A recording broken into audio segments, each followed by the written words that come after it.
Assalamualaikum warahmatullahi wabarakatuh. Perkenalkan, nama saya Ibnu Maulana. Saya berasal dari kelas 11 Puspa. Untuk tugas pembelajaran KTA kali ini yaitu membuat video tentang erosi atau sedimentasi. Untuk erosi, saya mengambil di sini di daerah depan rumah saya, tepat di depan rumah saya, yaitu daerah parit atau selokan yang berada di sekitaran rumah saya. Mengapa saya mengambil daerah situ? Karena ini daerah atau parit saya ini sudah terjadi erosi, bisa dibilang cukup parah untuk daerah perumahan, untuk parit-parit di perumahan karena eh, ya sudah cukup parah. Nah, untuk jenis erosi yang saya gunakan di sini yaitu erosi parit karena terjadi di selokan. Eh, Sebelum itu kita harus mengetahui apa itu arti erosi terlebih dahulu. Untuk secara umum erosi itu merupakan artinya yaitu pengikisan, baik itu batuan, sedimentasi atau tanah yang diakibatkan oleh angin atau air hujan atau air yang mengalir, apapun itu.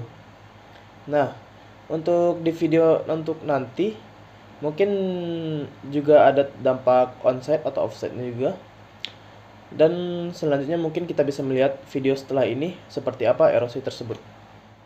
Nah, seperti sudah saya jelaskan di video tadi, yaitu di sini terjadi erosi parit yang bisa dibilang sudah cukup parah di daerah rumah saya, bisa dilihat di daerah sini. Nah, di sini itu diakibatkan dari runtuhnya beton yang seperti ini. Nah, beton yang seperti ini runtuh dan ini betonnya pecah.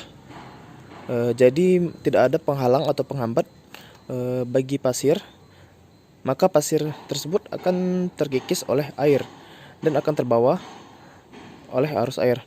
Nah, seperti ini sudah cukup parah, sudah menghambat arus air. Dan di sini juga terjadi sedimentasi yang seperti di tengah-tengah sini penumpukan partikel-partikel. Nah, itu juga cukup berbahaya. Nah, untuk dampak onsite dan offsite dari dari erosi ini, yaitu yang pertama dampak onsite-nya terlebih dahulu. Dampak onsite-nya yaitu tanaman susah tumbuh seperti ini, pandan ini yang awalnya tumbuh di sini di daerah pinggiran sini, karena tanah yang menahan sudah mulai terkikis, maka tanaman tersebut juga akan roboh. Sudah pasti roboh karena tanah yang menopang sudah tidak cukup. Itu untuk dampak onsite yang pertama. Yang kedua, dampak onsite-nya yaitu terjadi sedimentasi yang cukup parah. Mengapa cukup parah? Di sini sudah bisa menghambat aliran air walaupun tidak terlalu tinggi, namun ini bisa menghambat seperti tanah. Jika terlalu banyak sedimentasi maka selokan akan tersumbat. Nah, untuk dampak offside-nya yaitu di sini bisa dilihat. Nah, kalau jika dibiarkan terus seperti ini, maka tanah-tanah akan terus terkikis sampai bagian bawah jalan. Jika bagian bawah jalan sudah terkikis, maka bisa mengakibatkan kerusakan pada jalan-jalan ini.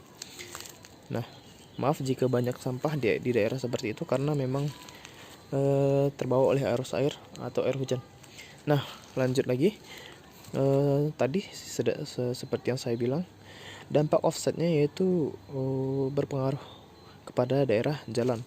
Jika tanah ini habis terkikis oleh erosi air hujan, maka bagian bawah jalan akan kosong, tidak ada yang mengisi.